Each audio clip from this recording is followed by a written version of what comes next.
Welcome back friends. आज हम देखने वाले एक नया टॉपिक, डाइजेशन ऑफ कार्बोहाइड्रेट्स। ये टॉपिक में हम लोग बात करेंगे सबसे पहले कि डाइजेशन क्या होता है, एब्सॉर्प्शन क्या होता है, और a short about disorder related to digestion of carbohydrate. तो क्या होता है डाइजेशन, ये सबसे पहले हम देखेंगे। डाइजेशन, ये वर्ड का मतलब होता है, digestion is nothing but when we consume food, digestion is breakdown of food। कौन सा food? Large and complex food molecule. Large मतलब बड़े, complex and generally water insoluble food molecules. जो फूड मॉलिक्यूल्स है वो पहले इनिशियली वाटर इनसोल्यूबल होते हैं। जब इसका डाइजेशन होता है हमारे शरीर में, दे बिकम सिंपलर। लार्ज की जगह पे दे बिकम कॉम्प्लेक्स। लार्ज की जगह पे वो बनेंगे स्मॉलर, छोटे बनेंगे, सिंपल बनेंगे, ताकि वो इजीली उसको एब्सॉर्ब कर दिया जाए, एंड प्रीफरेबली वाटर सोल्यूबल बनेंगे। सो दिस इज द प्रोसीजर और which is occurring in our body, where there is breakdown of large food molecule, complex food molecule and water soluble food molecule into smaller, simpler and water soluble form। ये ऐसे जब बनेंगे, ये जब होगा, तो then there will be a next process which is called as absorption।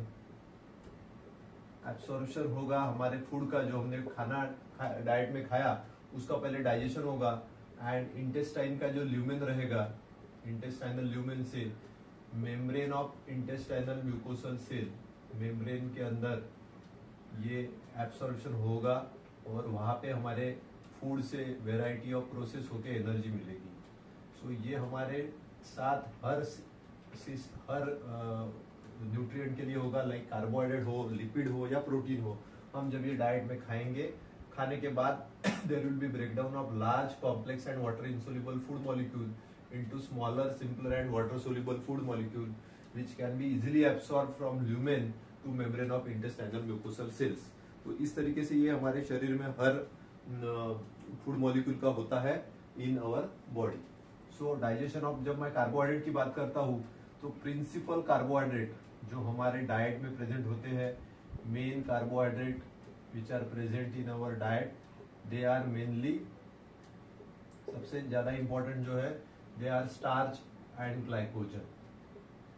हमने देखा था starch and glycogen both are homopolysaccharides which can be present, which are mainly present in our diet in wheat में होते हैं, rice में होते हैं, ज्वार में होते हैं, बाजरा में होते हैं, पोटैटो में होते हैं, बहुत सारी जगह पे ये दोनों होते हैं present, starch and glycogen. Starch and glycogen के सिवाय अगर मैं बात करूं हमारे डाइट में और कुछ होता है, तो दैट इज डाइसैकेराइड्स। डाइसैकेराइड्स क्या, कौन से हमारे डाइट में प्रेजेंट होते हैं, हमने देखे थे। Lactose which is present in the milk sugar, तो lactose is the milk sugar, milk में प्रेजेंट होता है। माल्टोज, माल्ट के अंदर प्रेजेंट होता है, और sucrose is a cane sugar. तो ये अलग अलग जगह पे हमारे शरीर में प्रेजेंट होते हैं, लैक्टोज, माल्टोज एंड सुक्रोज, ये भी हमारे डाइट में होते हैं। और फाइनली हमारे डाइट में होते हैं मोनोसैकेराइड्स। जब डाइजेशन हो जाता है तो मोनोसैकेराइड्स, और कुछ डायरेक्ट मोनोसैकेराइड हम कंज्यूम करते हैं, लाइक पेंटोज शुगर हम कंज्यूम करते हैं, या हम फ्रुक्टोज कंज्यूम करते हैं विच is present in the honey. Fructose जो कि हनी में जनरली प्रेजेंट होता है, फ्रूट्स में प्रेजेंट होती है। So these are the principal carbohydrate which are present in our diet. Starch and glycogen mainly in wheat, rice, jowar, potato. Disaccharides होते हैं like lactose, maltose and sucrose, and monosaccharide like pentose and fructose which are present in our diet। So coming to digestion, carbohydrate का digestion start कहाँ से होगा? The first organ which we generally discuss in digestion, that is in the mouth. सबसे पहले digestion start होता है mouth में। Digestion begins in the mouth when the food comes in the contact of saliva. Saliva जब contact में आता है, generally during mastication, हम जब फूड को मुंह में ब्रेक करते हैं, तो मैस्टिकेशन के ड्यूरिंग सलाइवा में there is one enzyme known as salivary amylase. Enzyme का नाम है अमाइलेज, बट वो सलाइवा से आता है तो उसको बोलते हैं salivary amylase. And this enzymes break downs it is a carbohydrate splitting enzyme. It is the first enzyme which acts, and आपको ये ध्यान में रखना पड़ेगा कि सलाइवरी अमाइलेज जो एक्ट करता है वो सिर्फ कार्बोहाइड्रेट पे एक्ट करता है। So carbohydrates are the only nutrients which digestion begin in mouth. सिर्फ कार्बोहाइड्रेट ही ऐसे है, ओनली न्यूट्रिएंट है। लिपिड में या प्रोटीन में कोई भी डाइजेशन नहीं होगा उनका माउथ में, क्योंकि salivary amylase are acting only on carbohydrate. So digestion in mouth वाला सिर्फ एक ही न्यूट्रिएंट है, वो है कार्बोहाइड्रेट, क्योंकि salivary amylase only acts on carbohydrate. तो this is the first enzyme which will act on in mouth.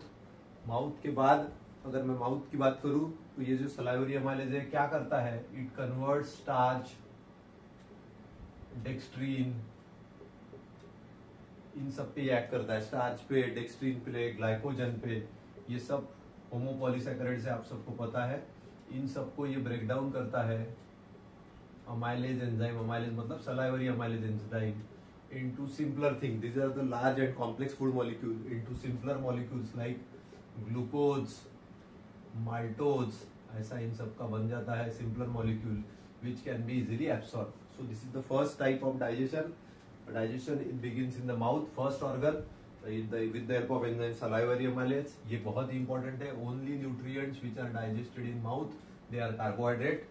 होता क्या है, the large and complex homopolysaccharide they are converted into smaller and simpler and water soluble monosaccharides. इसके बाद बात करता हूँ mouth के बाद दूसरा ऑर्गन जो आता है दैट इज स्टमक। माउथ के नीचे आता है स्टमक। स्टमक में you know there is acidic pH in the stomach, and acidic pH की वजह से it inactivates enzymes salivary amylase. इस सलाइवरी अमाइलेज जो अभी तक काम कर रहा था अच्छे से, उसको इनएक्टिवेट कर देते हैं, तो there is no digestion of carbohydrate in the stomach. Stomach में उनका कोई डाइजेशन नहीं होता क्योंकि एसिडिक पीएच है, सलाइवरी अमाइलेज की एक्टिविटी खत्म हो जाएगी and there is no digestion in the stomach. तो मेन डाइजेशन जो हुआ वो हुआ माउथ में with the help of enzyme salivary amylase. अब उसके नीचे, माउथ के नीचे हम लोग आएंगे, we will move towards the intestine, small intestine. Small intestine में first organ which we come across is duodenum. Duodenum में there is enzyme which comes into play that is called as pancreatic amylase. Enzyme का नाम वही रहेगा amylase, अब source is pancreas, तो उसको बोला जाता है पैनक्रियाटिक अमाइलेज। यहाँ पे पैनक्रियाटिक अमाइलेज के बारे में आपको पता होना चाहिए कि there is bicarbonate which comes into play. Bicarbonate बहुत ज्यादा आते हैं from pancreas and pH becomes alkaline. Alkaline pH में ये काम करता है पैनक्रियाटिक अमाइलेज।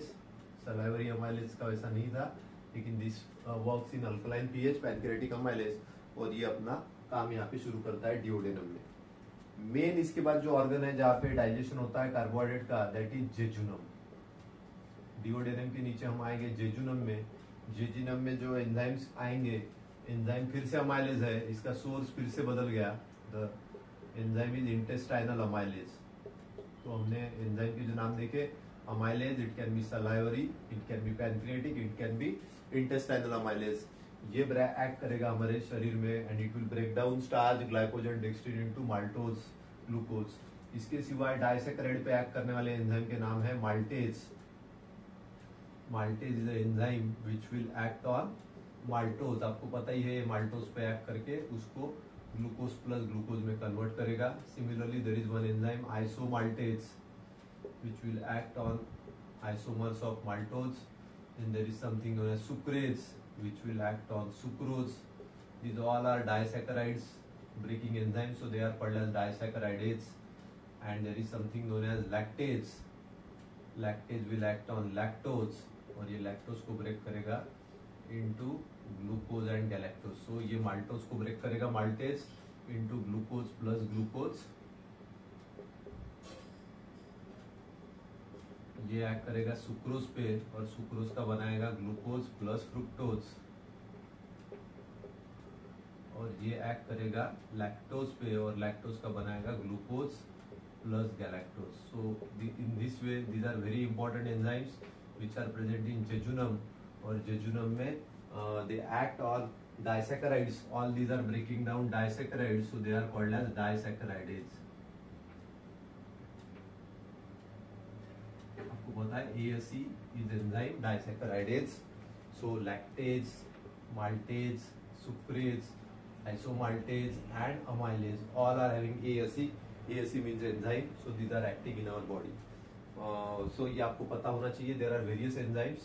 और इसके सिवाय the final digestion of carbohydrate which occurs in small intestine, it is with the help of two types of enzyme. One type of enzyme जो अभी हमने थोड़ी देर पहले देखे, that is disaccharides. Disaccharides मतलब lactase, maltase and sucrase. इसके सिवाय one type of enzyme is oligosaccharides. Oligosaccharides which will break down 3 to 10 carbon unit, जिसमें 3 to 10 मोनोसैकेराइड यूनिट है, या 3 to 10 है मोनोसैकेराइड, उनको ये ब्रेक करेंगे सब लोग. एंड उसके अंदर disaccharides are very important. So दो टाइप के enzyme which will cause final digestion, that is oligosaccharides and disaccharides. तो इस तरीके से डाइजेशन होता है. It starts from mouth, salivary amylase, stomach no digestion, duodenum pancreatic amylase, jejunum intestinal amylase, maltase, isomaltase, sucrase and lactase, and small intestine में oligosaccharides and disaccharides. So this is about digestion of carbohydrate in the body. Digestion होने के बाद very important process is always absorption. अब digestion तो हो गया, अभी carbohydrate का absorption होना चाहिए. आपको पता है carbohydrates are very efficiently absorbed in our body. Carbohydrate में से भी गैलेक्टोज नाम का जो शुगर है, which is a constituent of lactose, it is very efficiently absorbed. और उसके बाद सेकंड नंबर पे ग्लूकोज, और उसके बाद अदर कार्बोहाइड्रेट्स. तो galactose and glucose are very efficiently absorbed in the body. इसका एब्सॉर्प्शन बहुत ही अच्छा होता है. आप जितना खाओगे उतना galactose and glucose are absorb. So these are very efficiently absorbed in the body. Galactose and glucose जितना आप खाओगे उतना उसका एब्सॉर्प्शन डाइजेशन होने के बाद अच्छा होगा. And the absorption part is again occurring in the duodenum. Site of absorption is duodenum and upper jejunum. Mainly duodenum में होता है और अपर जेजुनम के पार्ट में एब्सॉर्प्शन होता है. जैसे जैसे हम नीचे नीचे जाते जाएंगे एब्सॉर्प्शन विल डिमिनिश. तो डिओडेनम और अपर जेजुनम जहाँ पे मेनली डाइजेशन भी हो रहा था, वहीं पे एब्सॉर्प्शन अच्छा होता है. And what are the processes in the body by which absorption occurs? तो because they are carbohydrate, तो हर टाइप का डिफ्यूजन वहाँ पे होता है. The simple diffusion भी अच्छा खासा होता है. This is the first process of absorption. Simple diffusion is mainly for all the carbohydrate, but pentoses इससे बहुत easily absorb होते हैं. Second type of absorption occur with the help of facilitated diffusion. Simple मतलब without need of any protein and along the concentration gradient. Facilitated is against the concentration gradient and with the help of some facilitator. तो ये fructose के लिए बहुत अच्छे से काम करता है. फ्रुक्टोज इससे बहुत अच्छे से एब्सॉर्ब होता है. And the last type of absorption is secondary active transport. Secondary active transport ये भी एक बहुत ही इम्पोर्टेंट टाइप ऑफ ट्रांसपोर्ट है, जहाँ पे सोडियम पोटेशियम पंप हेल्प करता है. सेकेंडरी एक्टिव ट्रांसपोर्ट में सोडियम पोटेशियम पंप आपको पता ही है, Na+K+ पंप. और यहाँ पे मेनली काम करता है सोडियम ग्लूकोज या सोडियम और गैलेक्टोज. ये सिम्पोर्ट बहुत ही अच्छे से काम करता है. Sodium with glucose and sodium with galactose, ये सिम्पोर्ट बहुत अच्छे से एब्सॉर्प्शन करवाता है. आपको पता ही है both can move in same direction. Same direction में दोनों मूव होंगे. सो जब ये सोडियम पोटेशियम पंप के साथ काम करेगा, it is called as secondary active transport. तो ये बहुत ही अच्छे से काम करता है. Sodium and glucose in same direction हमारे शरीर में एब्सॉर्ब हो जाते हैं, या sodium and galactose in the same direction हमारे शरीर में एब्सॉर्ब हो जाते हैं. सो एब्सॉर्प्शन की अगर मैं बात करूँ, कार्बोहाइड्रेट का एब्सॉर्प्शन बहुत अच्छा होता है. उसमें से भी galactose and glucose are very efficiently absorb. Site is duodenum and upper jejunum. Processes for absorption is simple diffusion for pentose sugar, facilitated diffusion for fructose, and secondary active transport, that is sodium potassium pump associated symport for sodium and glucose and sodium and galactose. So these are the types of secondary active transport also which are actively occurring in our body. So digestion की हमने बात की, absorption की बात की, finally हम बात करेंगे disorders of digestion and absorption. इसमें एक डिसीज के बारे में बहुत बार बात होती है डिसऑर्डर्स में, disorders of digestion and absorption. Disease का नाम है लैक्टोज इंटॉलरेंस. इंटॉलरेंस, ये डिसीज के नाम से ही आपको पता चला होगा. This disease occurs when there is high intake और sudden intake of milk rich diet. Milk और मिल्क प्रोडक्ट का हेवी इनटेक, हाई इनटेक, एक ही टाइम पे या बहुत कम टाइम में खा लिया मिल्क और मिल्क प्रोडक्ट्स, तो ये टाइप का प्रॉब्लम आता है. And this problem is generally occurring because of the deficiency of enzyme lactase. Deficiency of enzyme lactase. इनके पास जनरली लैक्टोज इंटॉलरेंस नाम का जो डिसीज है जिसमें लैक्टेज नाम का एंजाइम नहीं होता. What is the general action of lactase? Lactase हमारे शरीर में लैक्टोज नाम की मिल्क शुगर जो है उसको कन्वर्ट करता है. लैक्टेज एंजाइम का नाम is lactase into glucose plus galactose. This is the normal process which is occurring in all of our body which converts lactose into glucose plus galactose. But अगर lactase enzyme नहीं है, इसकी deficiency हो गई, तो क्या होगा? Lactose will not be converted to glucose and galactose and it will not be digested. So there are two types of lactose intolerance. Primary type मतलब जो बचपन से हो, मतलब कॉन्जेनाइटल हो और ये चलता ही रहे, तो that is called as congenital type, ये बचपन से. And secondary is acquired. Acquired मतलब जो बचपन से नहीं है but it starts only after heavy intake या high intake of milk and milk product. बहुत हाई इंटेक अगर मिल्क एंड मिल्क प्रोडक्ट का सडनली हो गया तो ये आता है. एंड दिस प्रॉब्लम ऑकर्स, तो ये दोनों कंडीशन में the patient is suffering from sudden intestinal motility. उनकी इंटेस्टाइनल की मोटिलिटी बढ़ जाती है, तो मोटिलिटी बढ़ने की वजह से इंक्रीज इंटेस्टाइनल मोटिलिटी की प्रॉब्लम उसमें आएगी. इसलिए पेशेंट को क्रैम्प्स आएंगे.